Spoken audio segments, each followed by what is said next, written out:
Making grammar mistakes when speaking English, not sounding natural, translating from your first language. What if I told you there is one skill that you can practice and master that will help you solve all of these problems so you'll learn how not to go blank when you speak English? And that skill is not speaking, it's your listening skills. And in this video, I'm going to share with you why doubling down on my listening skills has been one of the secrets to my fluency, why this is such an important skill that we focus on with every single one of my students, and how you can also use the power of listening to your benefit so you learn how to speak English fluently, comfortably, and confidently. Hey English learner, my name is Chubby. I'm an English fluency, learning and language anxiety coach, and this is a channel for English learners who want to learn how to make vocabulary more memorable and speak English freely, comfortably and confidently with the help of listening, which is what we talk about today, and spoken interaction. So if these are topics that you're interested in and you haven't subscribed yet, make sure you hit the subscribe button and the notification bell to get weekly updates on everything around fluency, including vocabulary skills, your listening skills, and how to interact more effectively. I've met a ton of English students who study words and expressions. They might also write paragraphs in which they use the newly acquired words. They also practice speaking to themselves as a way to improve their fluency, but they still feel like they are still translating most of the time from their first language, and they often go blank when they speak English. Do babies learn their first language by speaking a lot?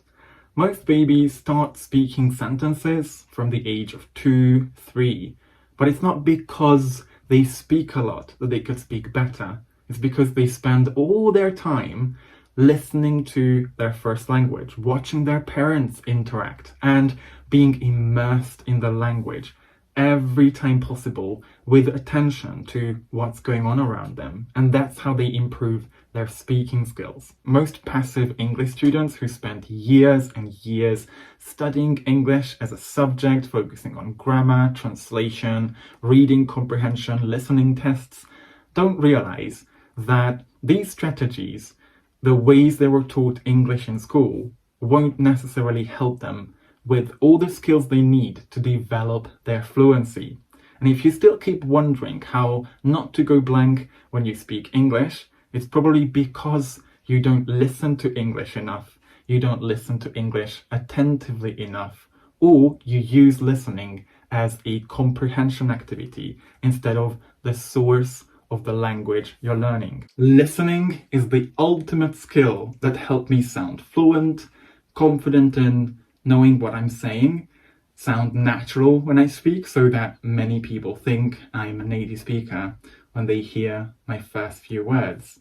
And I get it, understanding fast English speakers isn't an easy skill to master.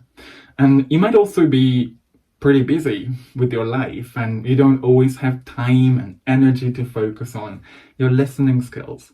And listening can also be pretty stressful when you don't understand everything. Maybe you even feel exhausted after a good 10-15 minutes of listening, or even less. So you've been avoiding or minimizing your listening practice because you just want to avoid these emotions. I've been there. But when you understand the mechanism that's going on in your head when you listen to English, you will see how incredibly beneficial it is for you to do much more listening practice, so you'll learn how not to go blank when you speak English, among other things. If you pay attention to what you're listening to, what your brain hears repetitively, it will automate for you. And this becomes especially easier when there's a picture or a memory, a conversation, for example, that you can attach to the sounds you hear. And the reason most people's English is broken, they keep hesitating and translate 80 or 90% of the words they use, is because they haven't listened to the expressions enough or attentively enough.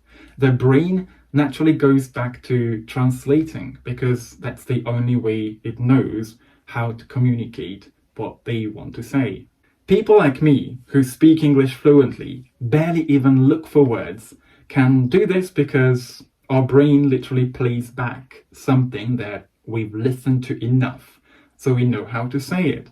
And the key is to understand how listening actually works, how you could make the best use of your time when you're practicing listening, so you get used to the feeling, gradually challenge yourself, and then start speaking English more fluently.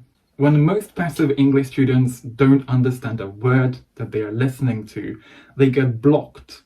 And because of the frustration of not understanding that word, they miss the next couple of sentences, which makes it even more stressful. And we are talking about a lot of listening for you to get to a point where you speak English fluently and you say exactly what you want. And I'm not telling you this to scare you away from listening or to present English as this insurmountable mountain that's so difficult. I'm telling you this because it's not about you. It's about the time you invest in improving your listening skills and the conscious attention you pay that will actually help you build your listening skills.